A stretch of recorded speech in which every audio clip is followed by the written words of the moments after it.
क्या होगा अगर एक गरीब लड़के के सामने अचानक जंगल में एक भयानक दानव आ जाए और वह दानव उसकी किस्मत बदलने वाली 3 खतरनाक परीक्षाएं दे दे? क्या अर्जुन इन परीक्षाओं को पार कर पाएगा या फिर हमेशा के लिए उस रहस्यमयी जंगल में फंस जाएगा? दीनानगर नाम का एक सुंदर और शांत गांव था। गांव के चारों तरफ हरे भरे खेत और पेड़ थे। सुबह सुबह गांव की सुंदरता देखते बनती थी। उसी गांव में एक छोटा सा मिट्टी का घर था जहां अर्जुन अपने माता पिता के साथ रहता था। अर्जुन गरीब जरूर था लेकिन वह बहुत मेहनती भी था। अर्जुन बहुत ही सुंदर, समझदार और दयालु लड़का था।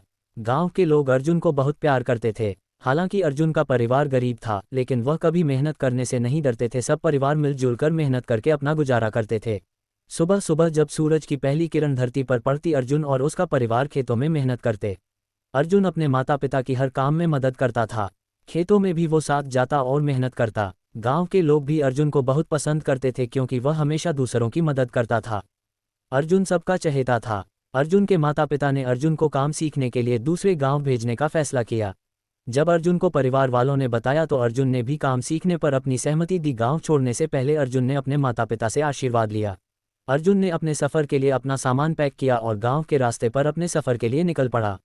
घर से निकलकर अर्जुन रास्ते पर चलने लगा। रास्ते में उसने कुदरत का नज़ारा लिया। चलते चलते अर्जुन के सामने एक घना और रहस्यमय जंगल आ गया।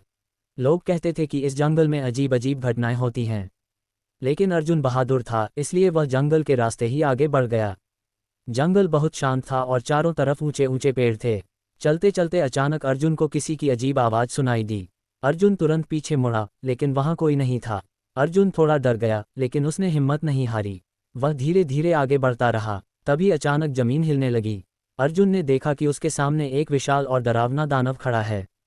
दानव बहुत बड़ा और ताकतवर दिख रहा था। अर्जुन पहले तो डर गया लेकिन फिर उसने हिम्मत जुटाई। अर्जुन ने दानव से पूछा, तुम कौन हो और मेरा रास्ता क्यों रोका है? दानव जोर से हंसने लगा। दानव बोला, मैं इस जंगल का रक्षक हूँ। जो भी इस रास्ते से गुजरता है उसे मेरी परीक्षा देनी पड़ती है। अर्जुन ने पूछा, कैसी परीक्षा? दानव बोला, अगर तुम पास हो गए तो तुम्हें बड़ा इनाम मिलेगा। अर्जुन कुछ देर सोचने लगा। फिर उसने हिम्मत करके कहा, मैं परीक्षा देने के लिए तैयार हूँ। दानव अर्जुन को एक डरावनी गुफा के पास ले गया। दानव बोला, इस गुफा के अंदर एक चमकता हुआ पत्थर है, उसे लाकर मुझे दो, यही तुम्हारी पहली परीक्षा है।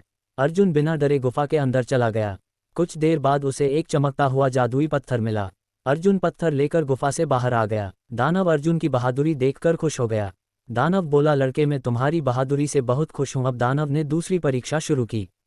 उसने अर्जुन के सामने 3 अलग अलग रास्ते बना दिए। अर्जुन ने ध्यान से जमीन पर पक्षियों के पैरों के निशान देखे और सही रास्ता चुन लिया। दानव अर्जुन की समझदारी से बहुत प्रभावित हुआ। अब तीसरी और आखिरी परीक्षा शुरू हुई। दानव अर्जुन को एक घायल हिरण के पास ले गया। अर्जुन ने तुरंत हिरण की मदद करने का फैसला किया। उसने अपने कपड़े से हिरण के घाव पर पट्टी बांधी। फिर उसने उसे पानी पिलाया। तभी अचानक चारों तरफ तेज रोशनी फैल गई। दानव अचानक एक दिव्य साधु में बदल गया। साधु ने अर्जुन को आशीर्वाद दिया और एक जादुई सिक्का दिया। अर्जुन उस वरदान और अपनी मेहनत से आगे चलकर बहुत सफल और दयालु इंसान बन गया। इसी के साथ यह प्यारी सी कहानी यही समाप्त होती है। अगर आपको ये प्यारी सी कहानी पसंद आई है तो आप एक लाइक, कमेंट, शेयर जरूर करें।